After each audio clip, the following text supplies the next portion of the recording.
왕의 마음을 얻은 단 한 사람. 만약 그 사랑이 국가를 파멸로 이끌 수도 있다면 어떻게 될까요? 역사는 때때로 가장 은밀한 침실에서 가장 잔혹한 전쟁을 시작하기도 합니다. 우리가 아는 위대한 왕들의 이야기 뒤에는 종종 한 사람을 향한 지독한 사랑이 숨어 있었죠.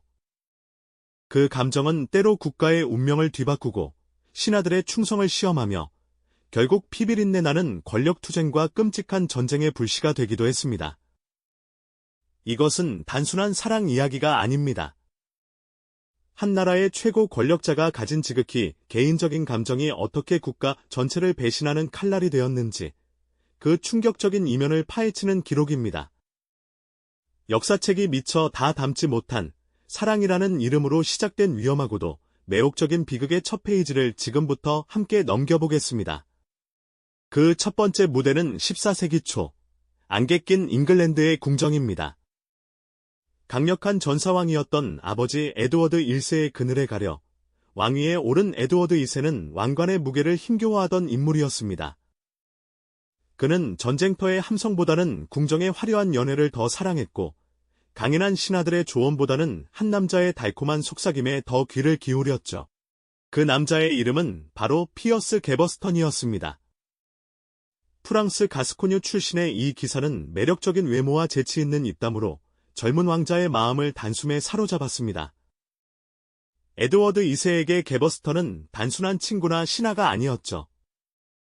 그는 왕의 영혼을 이해해주는 유일한 동반자이자 지루한 국정에서 벗어날 수 있게 해주는 즐거운 안식처와도 같았습니다. 왕실 연회장이 촛불로 환하게 빛나고 있습니다. 수많은 귀족들이 저마다 화려한 옷을 뽐내며 모여들었지만 그들의 시선은 모두 옥자에 앉은 왕과 그 곁에 바싹 붙어 앉은 한 남자에게 쏠려 있었죠. 왕 에드워드 2세는 늙고 고지식한 재상들의 보고에는 눈길조차 주지 않은 채 오직 게버스턴의 귓가에 무언가를 속삭이며 웃고 있었습니다. 게버스턴이 던지는 농담 한마디에 왕은 어린아이처럼 즐거워했고 그 모습은 잉글랜드의 가장 강력한 귀족들의 얼굴을 차갑게 굳게 만들었습니다. 그들의 눈에는 저 모습이 왕의 권위를 스스로 무너뜨리는 위험한 장난처럼 보였거든요. 왕이 게버스턴에게 코널 백작이라는 전통적으로 왕족에게만 주어지던 자기를 내렸을 때 귀족들의 불만은 마침내 분노로 바뀌기 시작했습니다. 어느 날 왕의 사촌이자 잉글랜드에서 가장 강력한 귀족이었던 랭커스터 백작 토마스가 다른 귀족들을 이끌고 왕의 집무실로 향했습니다. 굳게 닫힌 문을 열자 그들 앞에는 딱딱하게 굳은 표정의 에드워드 2세가 앉아 있었죠. 토마스는 차가운 목소리로 왕에게 최후 통첩을 전했습니다. 게버스턴을 당장 잉글랜드에서 추방하라는 요구였습니다. 그렇지 않으면 왕에게 반기를 들겠다는 협박과도 같았죠. 에드워드 2세의 얼굴은 분노로 붉게 달아올랐습니다. 그는 신하들이 자신의 가장 사적인 관계를 문제 삼으며 권력을 위협하는 상황을 도저히 받아들일 수 없었습니다. 하지만 귀족들의 군사적 압박은 실질적인 위협이었고 왕은 결국 눈물을 머금고 게버스턴의 추방령에 서명할 수밖에 없었죠. 하지만 왕의 집착은 귀족들의 압박보다 훨씬 강했습니다. 게버스턴이 아일랜드로 추방된 지 얼마 지나지 않아 에드워드 2세는 약속을 어기고 그를 다시 잉글랜드로 불러들였습니다. 그리고는 이전보다 더한 부와 권력을 안겨주었죠. 이 일은 왕과 귀족들 사이에 건널 수 없는 강을 만들었습니다. 왕의 사랑은 이제 국가를 분열시키는 반역 행위로 규정되었고 귀족들은 왕의 총신을 제거하기 위해 비밀리에 군대를 모으기 시작했습니다. 화려했던 궁정의 연회는 사라지고 그 자리에는 칼과 갑옷이 부딪히는 소리가 점차 커지고 있었죠.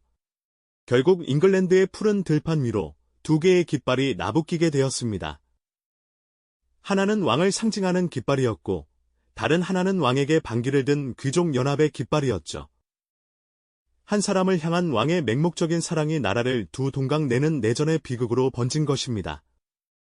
병사들은 서로에게 칼을 겨누기 위해 대치했고 그들의 등 뒤로는 왕의 고집과 귀족들의 분노가 불길처럼 타오르고 있었습니다. 에드워드 2세는 자신이 사랑하는 사람을 지키기 위해 자신의 왕국과 싸워야 하는 끔찍한 운명에 처하게 된 겁니다. 이처럼 한 개인의 감정이 어떻게 국가 전체를 혼란의 소용돌이로 몰아넣었는지 그 끝은 비극을 향해 치닫고 있었습니다. 이제 시선을 동쪽으로 돌려 비단과 향신료의 향기가 가득한 8세기 중국 당나라의 화려한 궁궐로 가보겠습니다. 이곳에는 중국 역사상 가장 위대한 황금기 중 하나로 꼽히는 개원의 시대를 열었던 현명한 황제, 당현종이 있었습니다. 그는 젊은 시절 유능하고 부지런한 군주로서 나라를 번영의 길로 이끌었죠. 하지만 오랜 통치에 지쳐가던 노년의 황제 앞에 운명의 여인이 나타났습니다. 바로 그의 며느리였던 양옥환, 훗날 우리가 양귀비라고 부르는 여인이었죠. 그녀의 빼어난 미모와 춤, 그리고 음악적 재능은 늙은 황제의 마음을 송두리째 흔들어 놓았습니다. 화천궁의 온천에서는 뜨거운 김이 모락모락 피어오르고 그 속에서 황제와 양귀비는 신선처럼 세월을 잊고 있었습니다. 현종은 국정의 모든 시름을 잊은 채 오직 양귀비의 웃음소리에만 귀를 기울였죠. 그녀가 남쪽 지방의 과일인 리치를 먹고 싶다고 말하자 수천 킬로미터 밖에서 가장 빠른 말이 달려 신선한 리치를 대령하는 웃지 못할 일까지 벌어졌습니다. 수많은 병사와 말들이 그 과일 하나를 실어 나르다 지쳐 쓰러졌지만 황제에게는 오직 사랑하는 여인의 미소만이 중요했죠. 궁궐 담장 밖에서는 과도한 세금과 부역으로 백성들의 신음소리가 높아져만 갔지만 그 소리는 높은 담을 넘어 황제의 귀에까지 닿지 못했습니다. 현종이 정사를 돌보지 않는 사이 권력의 공백은 양귀비의 일가 친척들이 빠르게 채워나갔습니다. 특히 그녀의 육촌 오빠였던 양국충은 별다른 능력 없이도 재상의 자리에 올라 국정을 마음대로 주물렀죠. 그의 저택 앞에는 더 높은 관직을 얻으려는 자들이 뇌물을 가득 싣고 와 매일같이 긴 줄을 섰습니다. 양국충은 그들의 뇌물을 당연하다는 듯이 받았고 국고를 자신의 삼짓돈처럼 사용하며 사치를 부렸습니다. 양씨 일족에게 아첨하지 않는 유능한 신하들은 모두 내쫓겼고 조정은 부패와 무능으로 서서히 썩어 들어가고 있었습니다. 황제의 사랑이 양씨 일족에게는 무소불위의 권력을, 당나라에게는 깊은 병을 안겨준 셈입니다. 바로 그때 북쪽 변방에서 한 사내가 이 모든 상황을 예리하게 지켜보고 있었습니다. 그의 이름은 안록산, 이민족 출신의 절도사였죠. 그는 우직하고 어수룩한 척 연기하며 현종과 양귀비의 환심을 사는 데 성공했습니다. 심지어 양귀비의 수양아들이 되는 파격적인 행보를 통해 황실의 깊숙한 곳까지 자신의 영향력을 뻗쳤죠. 현종은 그런 안록산을 철석같이 믿고 그에게 막강한 군사력을 허락했습니다. 아무도 그의 뱃속에 거대한 야심과 반역의 칼날이 숨겨져 있다는 사실을 눈치채지 못했죠. 양국충을 비롯한 조정의 간신들은 자신들의 권력을 지키기에만 급급해 변방의 위험을 애써 외면했습니다. 마침내 서기 755년 안록산은 양국충을 토벌한다는 명분을 내세우며 거대한 반란의 깃발을 들었습니다. 수십만 대군이 먼지를 일으키며 수도 장안을 향해 거침없이 진격하기 시작했죠. 평화에 취해 있던 당나라의 군대는 속수무책으로 무너졌고 반란의 불길은 걷잡을 수 없이 번져나갔습니다. 한때 세상의 중심이라 불리던 위대한 제국이 한 여인을 향한 황제의 맹목적인 사랑 때문에 뿌리부터 흔들리고 있었습니다. 화려했던 궁궐은 이제 곧 닥쳐올 혼란과 비명의 전주곡 속에서 위태롭게 서 있을 뿐이었죠. 황제가 사랑을 속삭이던 그 공간이 이제는 거대한 전쟁의 서막을 알리는 무대가 되어버린 겁니다. 불타는 당나라의 수도를 뒤로하고 이번에는 한반도의 조선으로 건너와 보겠습니다. 이곳에서는 칼과 창이 부딪히는 전쟁이 아닌 붓과 혀가 맞부딪히는 치열한 정치 전쟁이 펼쳐지고 있었습니다. 그 중심에는 조선 왕조에서 가장 강력한 왕권을 휘둘렀던 군주, 숙종이 있었죠. 그는 명석한 두뇌와 냉철한 결단력을 지닌 왕이었지만 동시에 사랑 앞에서는 뜨거운 열정을 숨기지 못했던 인물이기도 했습니다. 그리고 그의 마음을 사로잡아 조선의 정치를 뒤흔든 여인이 있었으니 바로 희빈장씨, 우리가 장희빈으로 기억하는 여인입니다. 경복궁의 깊은 밤, 교태전에 한정각에 은은한 등불이 켜져 있습니다. 숙종은 갓 중전의 자리에서 쫓겨난 인현왕 후의 처소는 외면한 채 새로운 중전이 된 장희빈의 처소에 머물고 있었죠. 그는 장희빈의 아들인 세자윤을 사랑스러운 눈빛으로 바라보며 그녀에게 세상의 모든 보물을 안겨줄 것처럼 다정하게 속삭였습니다. 이 장면은 단순한 왕의 사랑 표현이 아니었습니다. 이것은 장희빈을 지지하는 남인 세력에게는 힘을 실어주는 약속이었고, 그녀의 정적이었던 서인 세력에게는 공포를 선사하는 선언과도 같았죠. 숙종의 사랑은 곧 권력의 향방을 결정하는 가장 중요한 변수였던 겁니다. 당시 조선의 조정은 서인과 남인이라는 두 거대 정치 세력의 다툼으로 하루도 조용할 날이 없었습니다. 숙종은 이들의 대립을 교묘하게 이용하여 왕권을 강화하는 데 아주 능했죠. 그리고 장희빈은 그의 가장 효과적인 정치적 도구였습니다.